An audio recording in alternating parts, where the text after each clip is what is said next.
See, it's a good team.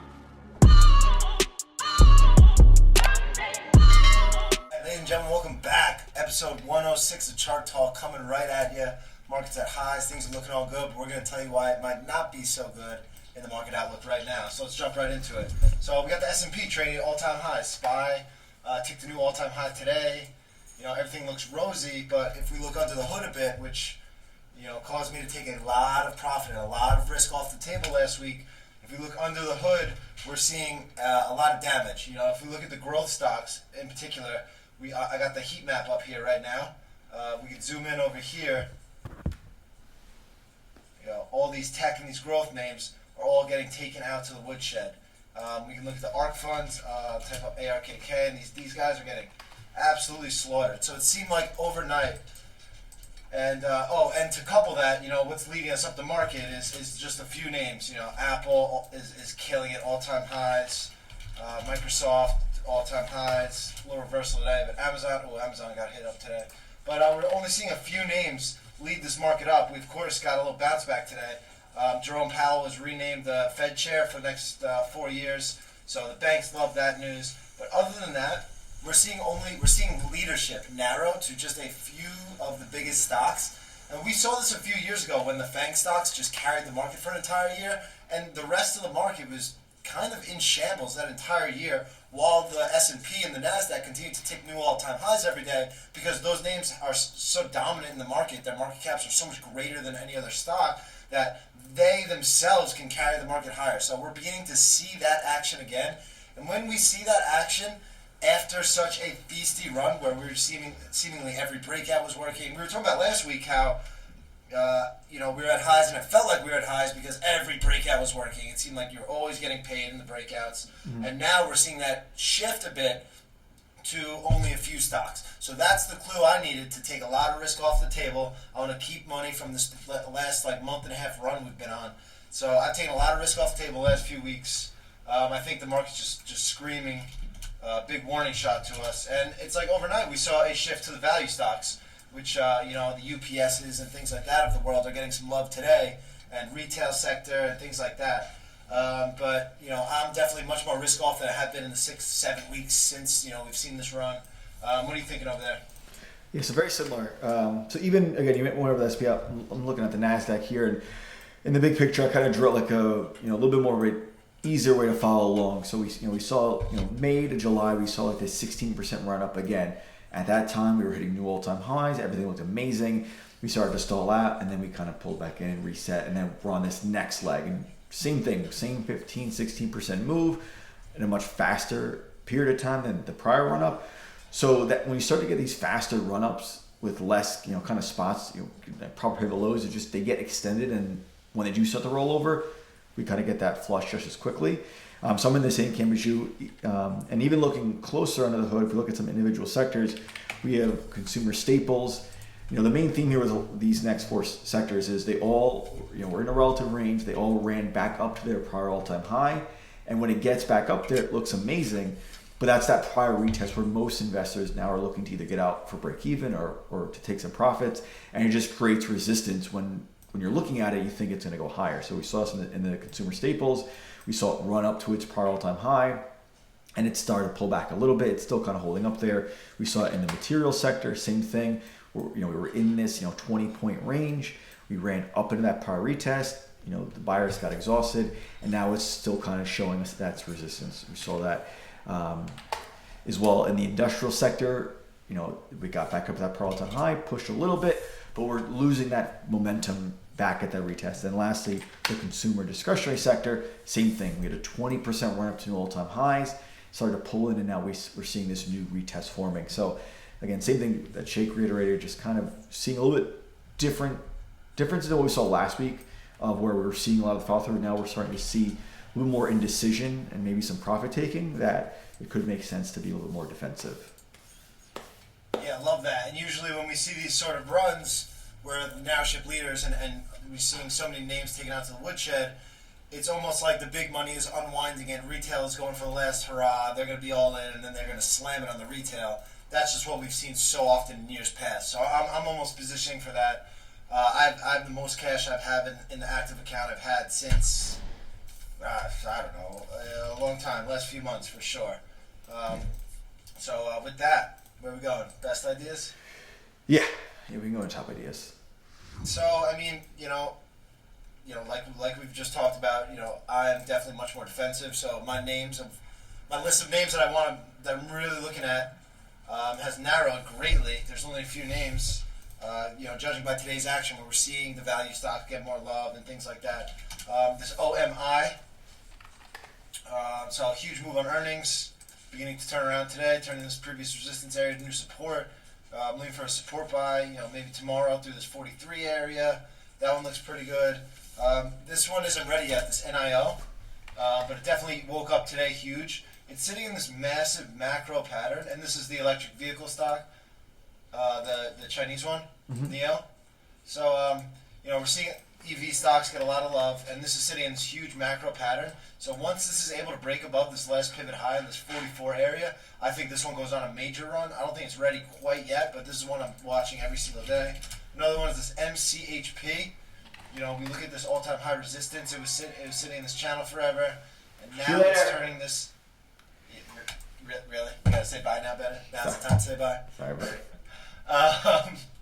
Now I lost my train of thought. No, MCHP. So it's turning this all-time high resistance into new support. Looking through the move, an entry through this last pivot high, maybe 84.50, maybe 85.50, that type of area. That one's looking pretty good. CMS, this one triggered today. Very macro. This is a very slow mover.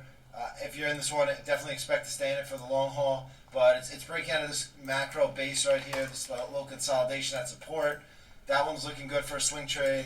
And last but not least is Akamai, AKAM. So big move on earnings. Now it's just flagging under that earnings day high resistance. We love entries through earnings day high after a daily flag occurs for a few weeks. So we'll look at 113 on the entry there. But I mean, again, not very excited about much. Been raising cash.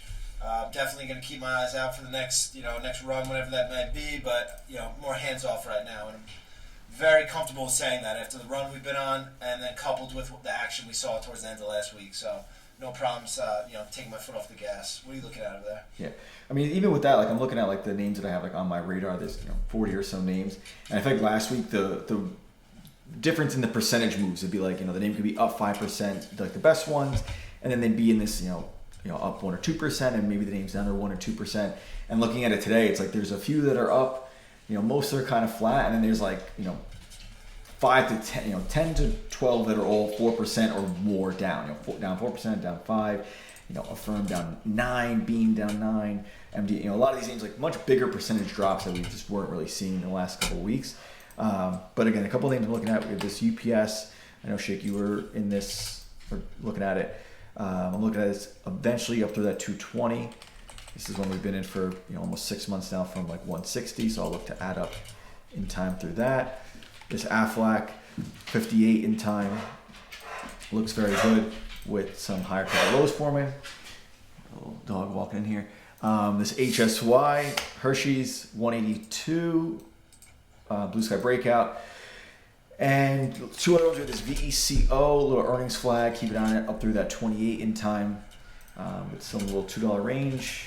And last but not least is PRCT, recent IPO, up to that 44 in time. You could even kind of sneak in, maybe up to 42, but I think this is kind of one of those names that when you try to find a sneakier entry, you end up just getting in too premature when it's not necessarily ready. So maybe, for myself for now, it's just wait for 40. And for me at least, I'll just be waiting for 44 and looking for a tighter entry at that time than trying to kind of wiggle in when it may not just be ready just yet. Yeah. No, I definitely agree with that. If it was 2 weeks ago, I'd say look for that sneak in. But now with what we're seeing, it's everything's wait, Mm-hmm. Yeah, couldn't agree. Yeah. And I have a live market update for you since we're doing this before the close. I'm making a big call right now. Okay. Ready? Mm-hmm. The top is in for the Qs, and you know why? What's that? What's leading us up now? Type up the Apple chart. This is an unsustainable move, or not top is in, but I'm saying we're going to pull back in the next 2, 3, 4 days. Apple pulls back 50% of this range. They're down at 155, which would be a normal move after that. Mm-hmm. They're the ones carrying the Qs. Qs with a big reversal at highs after it took out all-time highs and reversed. Apple makes that secondary move just to retrace it, I think the rest of the NASDAQ and tech stocks dump. So definitely more hands-off with this action we're seeing. Market's not even closed yet. I'm just watching the action intraday. And looking at that Apple chart, Apple's got to pull in, and I think that takes the cues down. Now, just to play devil's advocate, I yeah. definitely am in that same camp with you.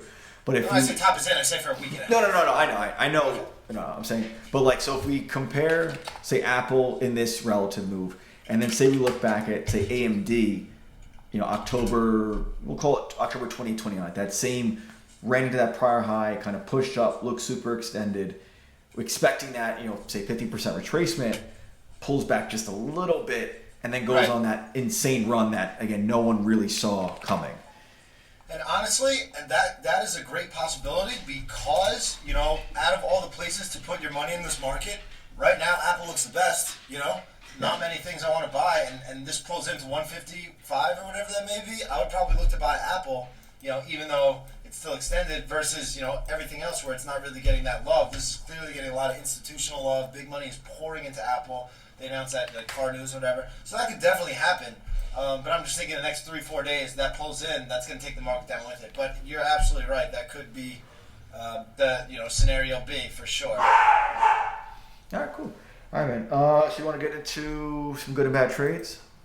For sure. So the big winner for me last week was Google. And this is like such a short term, more like day trading. This is like my time frame here, where I can load up on stock. I have to go intraday. You see, Google's been so strong, trading at highs. I had a little support buy when I had these dojis. And what really made me, and I had a huge position, what really made me go in on this stock was, I got out today, but what really made me go in on this stock was seeing that shift to Apple and the mega cap tech stocks. So I kind of cleared out my whole active account and just pretty much poured it into Google for this 2-3 day trade. And I was buying these pivots here, 2950, 2960 area, and I was just selling up to 3000, 3010 area. Just a quick 2-day trade, and that was kind of the P&L for the week for me. I had a bunch of other things going on, but that was the big breadwinner there.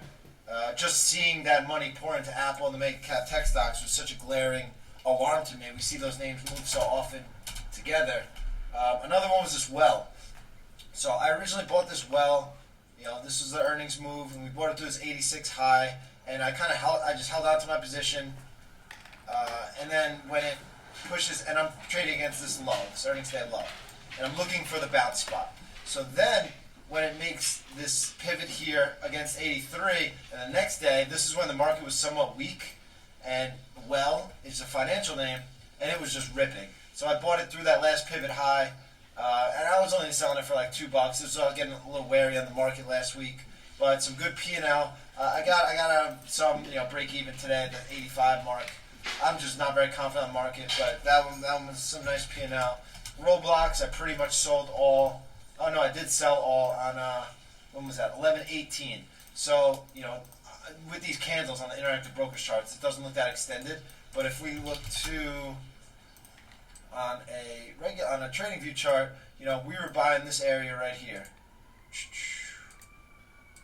We bought this. What was that? Now we bought 96.50 against 93, and then in 4 or 5 days it runs up to 138. Quick 40% move, and it was investor day. So I sold pretty much everything into that 138 move, and that proved to be a great exit from where we got involved. And now lastly is AMEH. You don't see my executions. Maybe I talked about this one last week, where it kind of had this huge day where it extended into that 133. Mm-hmm. And then it was just 30% above its 8-day moving average, so I got out of that one. What else was I in? And then, so I'm still in this camping world. I think this one looks great. I'm heavy in the active account, so you can't really see what's going on here. I mean, in the long-term account, this is the active account I have up. That could be very confusing for listeners, I could imagine. But you look at a weekly chart on this CWH, and it is just beautiful. Finally looking to break above this 44 area that's been such a problem forever. So I really like this one for the long term. This is one I'm staying in. I actually added today in the long-term account for this one. Just want to have some money working and where there is cash flowing. So I like that one. And then my bad trade, I think this might have been the worst trade ever in my long-term account. So when I enter a trade in the long-term account, the goal is, it wants to be a macro trade. I want to be in it for days and weeks before, seeing anything. I bought the IWM pivot today. I bought this morning. I bought 235 in the morning, and I had a 232 sell stop, and I was out of it in 45 minutes in a long-term trade. So that was maybe the worst long-term trade of my career. And then this UPS, you were talking about, I was in this one. I was trading really well off these lows, off these pivot lows. I was working into it against these 207 lows. My price was like 209, 210.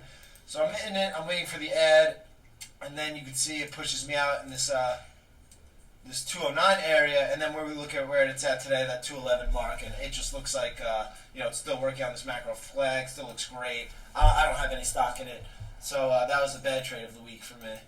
But sometimes that happens. What do you got going on over there? Yeah, I mean, so just going off the UPS, like being the worst. Q's dumping, Bennett. Q's dumping into the close. Top is in. You called it. You definitely called it. So you've been going off like your UPS. Short the shit out of this damn video. Right, sorry. So you mentioned like your battery UPS. Even for me, like, we both bought it kind of the same day. I'm still in, but I got stopped out of a majority of it. And you mentioned how you kind of got stopped out like 207 and then like the low was 205. And even on my end, like, I was in it or still in it, but was in much heavier for this entire, last couple quarters, and basically got pushed out right under this like 190 area. It goes another like $10, and then it's back up into the upper end of the range. So same thing, like when we just get pushed out and we think the opposite's going to happen, and then it pushes back up. But what are you supposed to do? Let that thing go against you? There's no problem getting shaken out of trades. Sometimes that thing will go down another 30%, and you're like, okay, I made the right call. So getting pushed out is not the worst thing in the world. Yeah. So going to come. Apple with the shooting star. Apple ready to pull back. I feel like we have to do these more of them during the market hours than after the close. I'm losing money, not trading. This is not good. All right, so I got a couple quick ones. First is BLDR, little earnings flag. We bought this one up through this 69. Nothing crazy, up $2. Nothing out of the ordinary. Originally, stop was verse 66. We got these 2 days where it pushed a little bit higher, but didn't close amazing. Just raising the stop to limit the downside. I did add today up through 72. Just to, I want to buy these new highs and see if it wants to push higher. So again, trade still kind of in motion. Other one is this ANIP. I believe Shake, you were keeping an eye on this one. This was post earnings, kind of pulling back in. I got in a little bit too early. I just had a prior high of day buy stop in, looking to buy. When that next after the almost 12 or 13 days of down days in a row happen, I want to be in the first kind of green day. Got in a little bit too early, but still the stop for now. Verse 42 is still somewhat holding, given this very wide and thin name. And 46 is probably going to be the better spot to add to it. So that'll be my next add in this name. This SSNC, it's like a tongue twister. Got into this one up through 80, just not ready. Doesn't seem to be ready just yet for now. Just keeping a stop versus 78. I think that's a great example of the market action we've been seeing, that SSNC. Mm-hmm. That thing, if it was 3 weeks ago, that thing's at, $90 in 3 days. Now it's not getting that same follow through. Yeah. BLDR, tight break-even risk. I might lose a little bit on the 72 ad if it fails. ANIP still kind of tight given how wide it is. ANIP. Yeah, I mean, there's SSNC. No. It's just a nip. Oh, yeah. So my main thing here is, all these trades, taking tight risks, some shots here. Last but not least is this Wayfair. Took some profits earlier last week, just selling into that prior pivot high. And now not looking so great. For now, again, just the remaining position has a break-even stop versus 250. So those are kind of my trades for the week. I think I might take an L on this Wayfair before. In the long-term account, I've been sitting in it forever for like 310. Might be time. Yeah, I mean, so I had like offers out in front of the 200 day, just because it's like that was just been acting as resistance in September. And it's just, at Friday it looked great. It closed up huge, looked amazing. But again, today, completely reversing that. This looks like a trade that I'll probably get stopped out of probably tomorrow, break even. But again, I will, stick with the stop for now. I'm not going to just prematurely get out of it. But again, for you, it's a different trade, when you're in it from a different price point. Stock. Yeah, a little different there. Oh, I got out of some last week. All right, that's cool. All right. So, last but not least is book of the week. Yeah, so I just finished up that Momentum Masters. I've been talking about it the last few weeks. It's the interview style book with Vinny Zanger. Dan Zanger's my favorite by far out of these guys. He's such a beast. It seems like these guys are also textbooky, and Zanger's just a real trainer who goes through. He talks about real training situations. He was a guy who ran up during the tech bubble. It was $10,775 to $18 million. But in the $18 million, he was up at like $39 million, and then everything crashed, and he was back down at $18 million. So it was the net $18 million. But he went through some pain, on that way down. That's some pain nowadays. And like that in that percentage move, it's like that might have been like the difference of a few days. Like it could have, it was like 38 million, then 8. It wasn't like this gradual, like this took years. It's like that was out. It was some fucking his therapist getting paid. So what was really interesting to me, now I'm finally going to finish this earnings video as earnings season winds down, is that, the fundamental aspect. You want a couple of fundamentals in as much as possible when it's relevant, and they're going to let the chart, what they all do is they let the chart dictate which, fundamentals they're looking into. So if the price action is really what's driving the trading, so they're really only looking at the stocks that gap up and looking at their fundamentals versus looking at, for example, this Camping World. I've been in this Camping World forever because their fundamentals are so good, their growth rate's so great, the CEO just keeps buying stock in the open market, they keep accelerating their sales, everything looks good from a fundamental aspect. I was just talking about that one in Good Trade, Bad Trade, and things I like. It's finally starting to come around, but I've been sitting in the stock for 2 quarters, and the price action just wasn't dictating what the fundamental story was. So, price action is going to dictate everything. That's the most important thing. More important than the earnings is the reaction to earnings. And that just kind of, solidified that knowledge for me. Good book. Dan Zanger's the boy. These other guys are from Gazy. What are you reading? So I just finished the Checklist Manifesto, and I think it's funny when you like the last book I read was Black Box Thinking, and they do a comparison between pilots and doctors. And my God, these Q's bent it down another 1%. All right, go on. So again, the last book we went over, I'm actually typing up as well. So last book, Black Box Thinking, one of the chapters. Oh, look, Apple giving it up. So the Q's are giving it up. Oh, it's crazy. Isn't that crazy? I never saw that coming. All right, go on. Sorry. All right, Shake. So last book, Black Box Thinking, they compare pilots to doctors and how they look at mistakes and how they resolve them. And the main point there was the relation to ego, and doctors have their they want to be. When you were talking about this last week, sorry to keep cutting you off, but don't you think there's for a pilot, it's just get from point A to point B, and for a medical, there are all complications that happen. Yes. So it's very, very different in that regard. But in that, I'm with you 1,000% again. 14,000 different diseases they go through. Understandable, just of how they looked at the mistakes, and that was the whole point, not in the difference of the two. But then I started reading this book, and they use the same example, but they go to the different, not the ego side of not wanting to make mistakes, to how they follow systems. So for airline pilots, there's all these checklists. Check 1, turn the plane on, check 2, etc. Where for doctors, it's a little bit more kind of at their discretion of what they think is best, and how some doctors are one of the big things was like on the infections with IVs, when you get there's like a crazy stat of how often you'll get this really bad reaction to the IV getting infected, and they created this checklist, and they lowered the infectious rate by 70%. It was, again, the numbers I'm not gonna know exactly, but they just showed the difference of the checklist. So it was funny for these 2 different books. One, this was the analytical side, we're using checklists to perform better. The other book was going on the psychological side or the emotional side of trying to hide the mistakes. So it was just funny to see,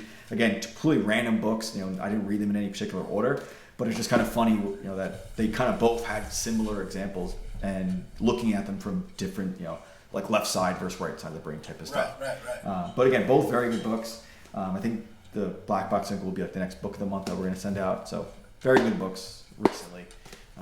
After your 9,000 interruption shake, hopefully, I think we're good now. Well, I want to have a little conversation now. You're talking about this pilot stuff. I've been watching these trading expert stories. I think it's very funny. You know, now everyone's turning sour on Boeing. Everyone gives me shit for a year for saying these guys are trash, scumbags, hiding their mistakes, and now I see them, oh, Boeing is so bad. And I'm just like, what? Now everyone comes around? This whole company is trash. When you said that, I'm like, you mad at me? Because I'm like, I have not mentioned Boeing. I'm mad at everyone. Call. Come talk to me, Call. I'm waiting on you, buddy. It's like, I remember, I probably got out of Boeing like in June, when they had that little bounce in Boeing. But like that whole time, like I was with you. I think we even have like a video of like, don't buy airlines or like, plane companies. I want to check the footage. Yeah, I want to see the footage because I've been catching a lot of heat all year. If you find any big picture of me mentioning Boeing in the last 2 years, I'll wear a pink suit, for the rest of the year.